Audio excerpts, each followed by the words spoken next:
Hey, HomeCritic here, and welcome to another video review for X-Men Apocalypse. I have a lot of thoughts on this movie, so let's get right into it. Now, my expectations going in were pretty realistic. Overall, I think the X-Men franchise is decent. There are maybe one or two good movies, but no great ones.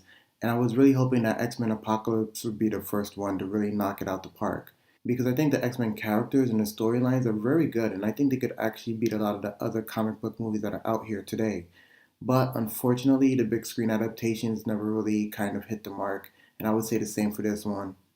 There were a couple good things, but a lot of things that just didn't really go right for it, and overall, I thought this movie was pretty weak for a number of reasons. Now, let's talk about the main character here, Apocalypse. Overall, I have pretty mixed feelings about him. I would say he's a non cliche villain with the most cliche plot of all time. I like that he wasn't really a big bad guy from the beginning. I like that he sort of saw himself as a father figure to other mutants, sort of encouraging them to understand their powers and use them, and not be afraid of who they are. And I thought that was a kind of interesting aspect or an interesting way to play the character. And he also was an Egyptian pharaoh, so naturally, to see other world leaders in his place would make him angry, so he was just trying to reclaim his throne. I like that they went with that aspect of the character rather than the I'm just going to destroy the world for the sake of it. But ultimately, that's what his plan was. Let's talk about his plan for a minute. It's pretty clear in the comics he believes in survival of the fittest, but in this movie, his plot just seemed all over the place, or at least the way he revealed it was very messy. When he first finds out about the other world leaders, it seems like he wants to take them out. And then he says he wants to destroy the world, which wouldn't make any sense if he wants to rule it. And then he says only the strong will survive. So I just thought that the way he revealed his plot throughout the movie was very messy, and it was just not very clear what his ultimate goal was. It also wasn't clear if he was only trying to save mutants or if he was trying to rule mutants and humans. So that part also threw me off. And I was almost ready to call him the best Marvel villain, because within a number of seconds, he not only was able to control Charles Xavier, he was able to control every nuclear missile in the world, and I thought he was going to destroy it right then and there. But then he sent it up into space, and it was decisions like that throughout the movie that made me think this movie wasn't going to hit the mark for me. He went from being one of the most impressive villains to one of the dumbest ones in a number of seconds. I also thought that he didn't really seem like much of a threat. Apart from killing a couple people in a dark alleyway, we really didn't see him do anything very menacing. And again, I like that he wasn't a non cliched villain, but at the same time, everything that was done through the horseman. He didn't actually do very much himself, so I never really saw him as like a big bad guy that was impossible to defeat. Like I knew he was strong, but there was no displays of his powers on a grand level to make you really see like what the X-Men were going up against. So it wasn't very surprising that they were able to defeat him in the end anyway. I would also say if you watch this movie again, there are some very odd choices in the soundtracks. Like there are scenes when Apocalypse is talking and there's some very weird like rock music playing in the background. That just kind of took me out of the movie. But what I will say is that his costume in the end was very cool. Despite all of the initial controversy, I thought it was very detailed. I thought the look worked for him. And apart from the wires that were going into his head, I had no problem with the costume at all. Now, I know some people thought he wasn't very tall or very big and menacing, but I would say height is a very small price to pay to have Oscar Isaac as your villain in your movie. One last thing I want to say about Apocalypse is that I found it very odd that he got all of his information from television. Now let's kind of put this in perspective here. It's 1983, television was created in 1927, but I'm pretty sure programming was only created in 1960s. Not to mention CNN, which appears in the movie, was only made in 1980s. So the fact that he learned everything he knew about the world through 20 minutes of television was really dumb in my opinion. Now, someone else I had mixed feelings about was Magneto, but I'll say he was definitely probably the best part of this movie.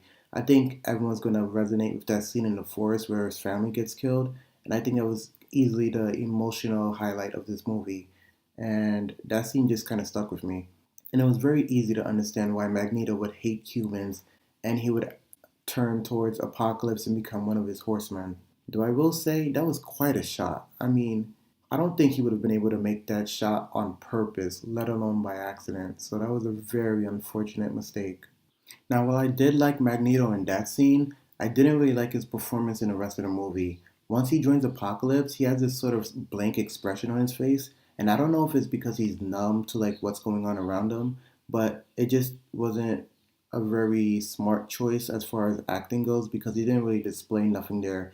He was just kind of like a mindless drone, just destroying the world for the sake of destroying the world. And I really would have preferred if he was driven more by rage than just kind of lack of emotion. And it's unfortunate because he's the best actor in this movie. The rest of these characters are so bland and so one dimensional, it really hurts because this is kind of like the rebirth of the original X Men. This is like our new introduction to the characters that we already saw before. And I was really hoping that they would get an upgrade, but I'm just going to go through a bunch of one liners for these one dimensional characters. First is Nightcrawler. He's super useful, but at the same time, so useless in this movie. Personally, I didn't really like his character design, but I like that his powers are so great that the story has to keep finding ways for him not to be able to use it. Like every time they could have easily solved the situation, there was always some sort of contraption that stopped him from teleporting in and out of places. I just find it funny that the story has to keep coming up with all of these devices and all of these things to stop him from being the most all powerful character or all powerful mutant in this movie. Scott is so bland in this movie. I cannot really envision him becoming the leader of the X Men at this point because he really doesn't make the most of his screen time. And I just thought that there isn't really much to his character. Now, I didn't expect him to come out the gate being like the leader of the X Men, but I did expect him to do a little bit more. But it seems like the real leader of the X Men here is Raven, and I don't really have a problem with that since they're kind of keeping up with the continuity with the last movie. My problem is really more Jennifer Lawrence. At this point, I think she's too big for the role. There were a couple lines in the movie where she talks about rebelling and fighting and revolution, and I couldn't help but think of Hunger Games and Katniss Everdeen. And other times in the movie where she's just Jennifer Lawrence and not Raven, I couldn't help but think that's Jennifer Lawrence. So her performance wasn't very strong. Her character wasn't very believable. Her line delivery was not exactly the best. And I just think that she is too popular for the movie at this point. And I just can't help but think about her and the other characters she's played when I'm watching her in this movie. Another character who's too big for the role is Sansa as Jean Grey. Now, first of all, her voice and her accent isn't very different from her voice on Game of Thrones. And I thought that a lot of the emotions that she displayed in Jean Grey's character could somewhat parallel a lot of the emotions and things that Sansa goes through on Game of Thrones. So again, that was just another thing like I couldn't get it out of my head like this was Sansa. Not to mention, I thought they let the Phoenix out of the bag too quickly. I really wasn't expecting to see it in this movie. I was thinking it was going to show up maybe in the next one, but let's see where it goes. The other reason why I thought the Phoenix was kind of too quick of a reveal is because we didn't really get a sense of her other psychic abilities yet.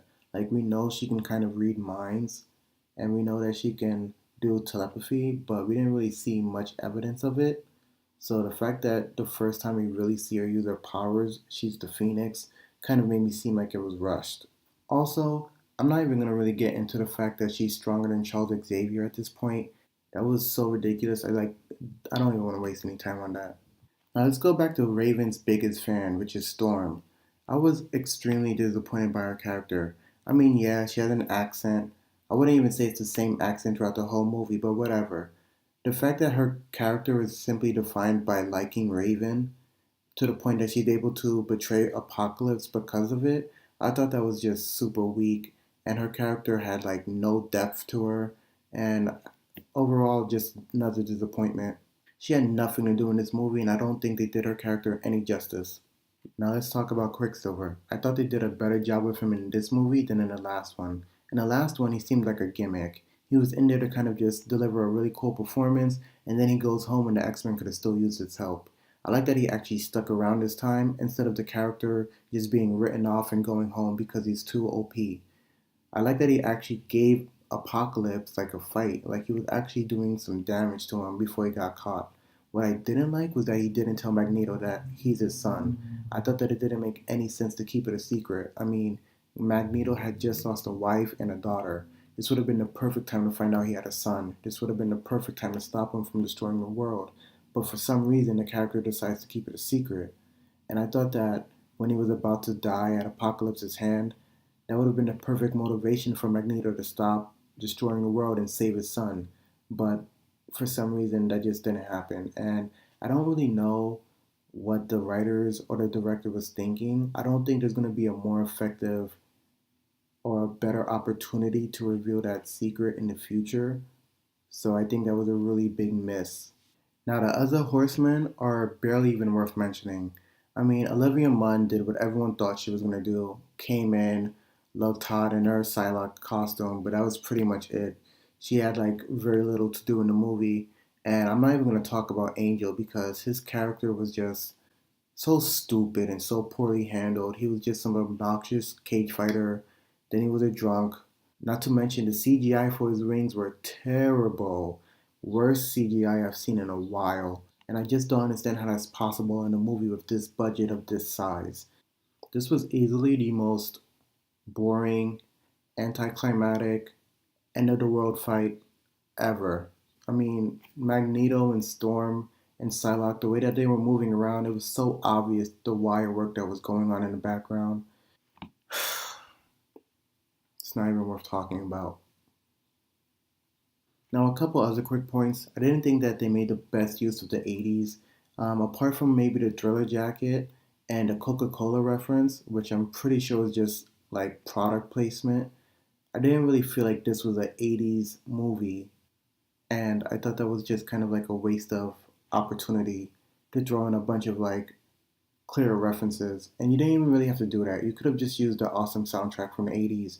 I don't really like to make comparisons to other movies, but there was a certain movie that got a lot of praise for using an awesome soundtrack from a certain decade.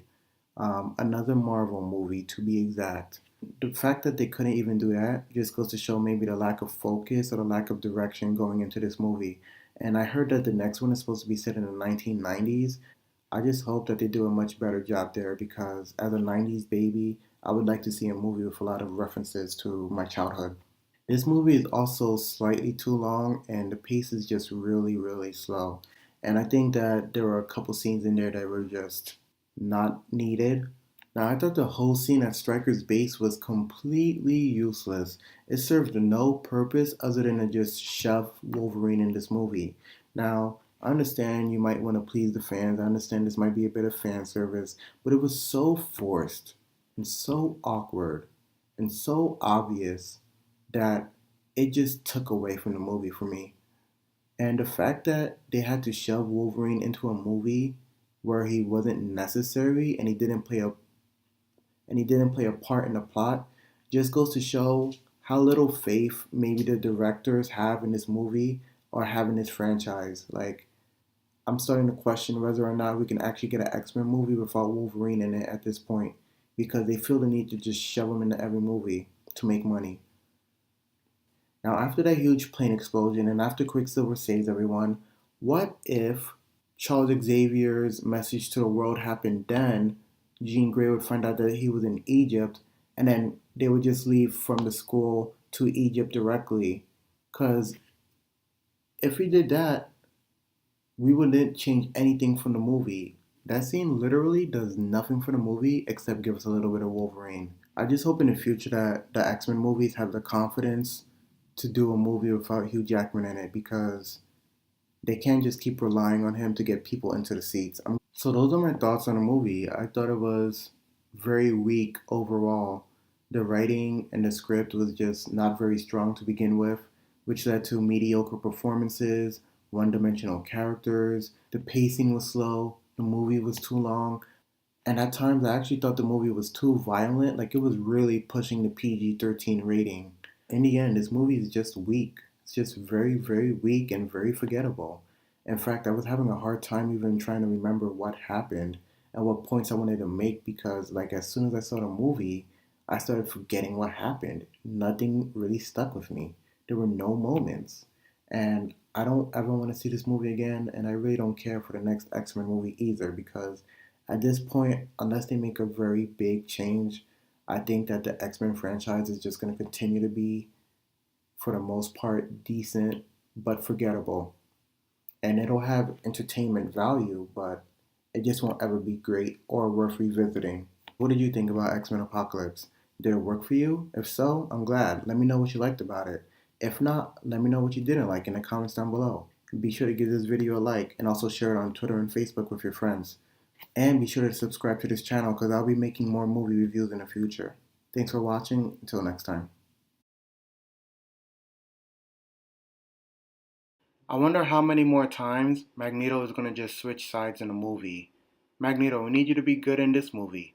Okay. Magneto, we need you to be bad in this movie. Okay. Magneto, we need you to be good, then bad, then good again in this movie. Okay.